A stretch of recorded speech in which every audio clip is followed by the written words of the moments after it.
Hi everybody, and welcome to what I hope is the first video of many.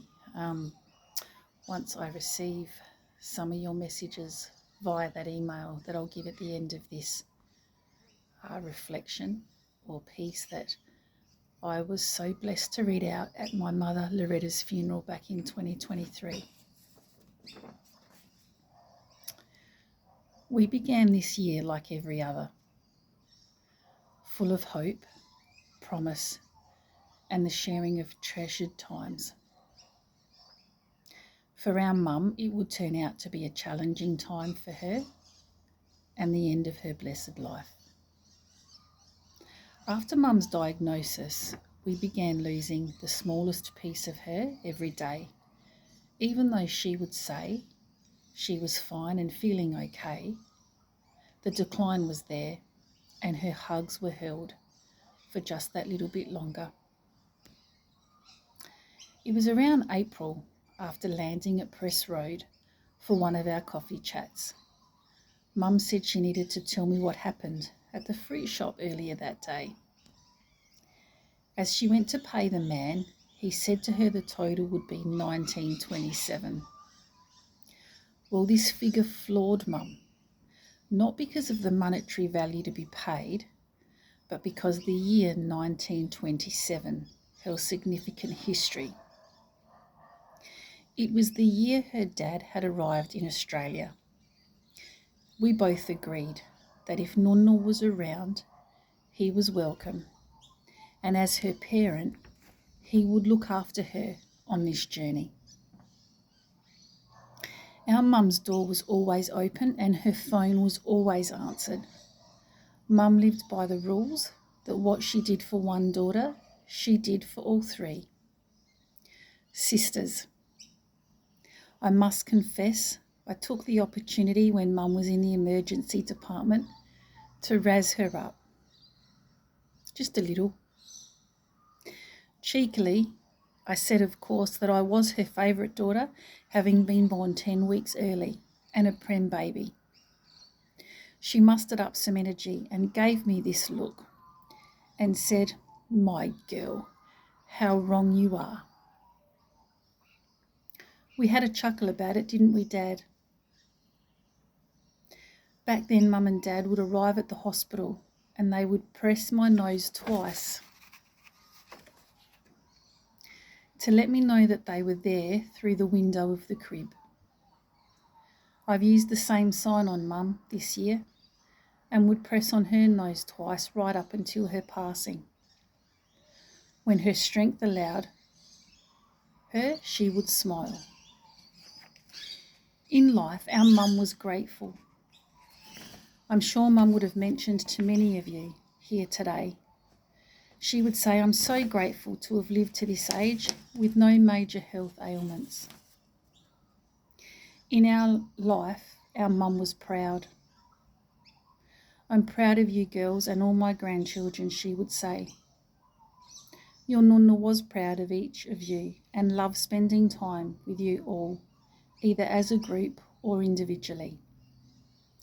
Cherish the SMS messages that have been sent and received.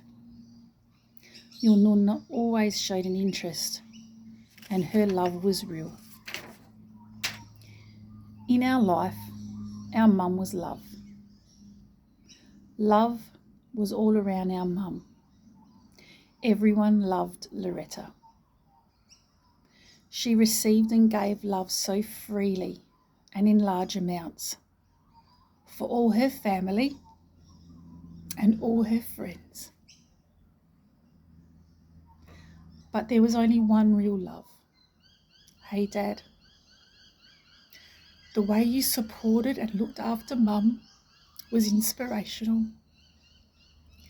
The way you looked at each other in Mum's final hours and exchanged those 3 words, "I love you," was a true love moment etched in our minds forever.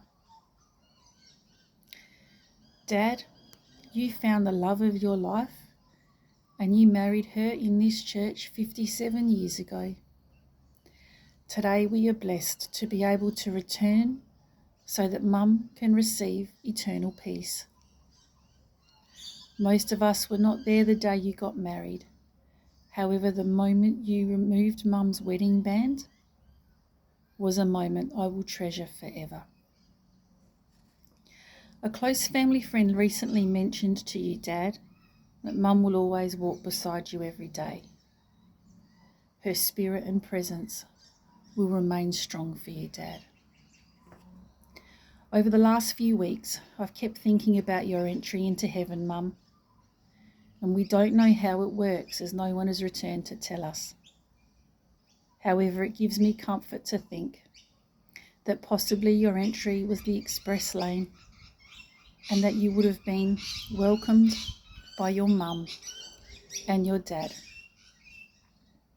Auntie Claire would have been there holding cups of coffee for two, whilst Nonna Maria would have been cooking the sauce and putting on the pot of pasta for lunch.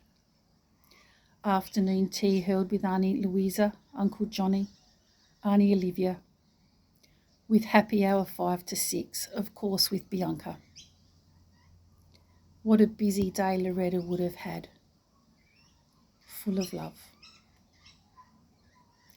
In your own words, Mum, recently you were interviewed for a religion assignment with Samuel, and this was your answer as to how you lived your life.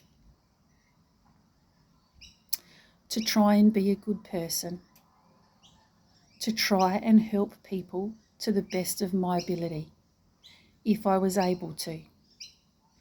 And I think that is how mainly I have lived my life, trying to help people.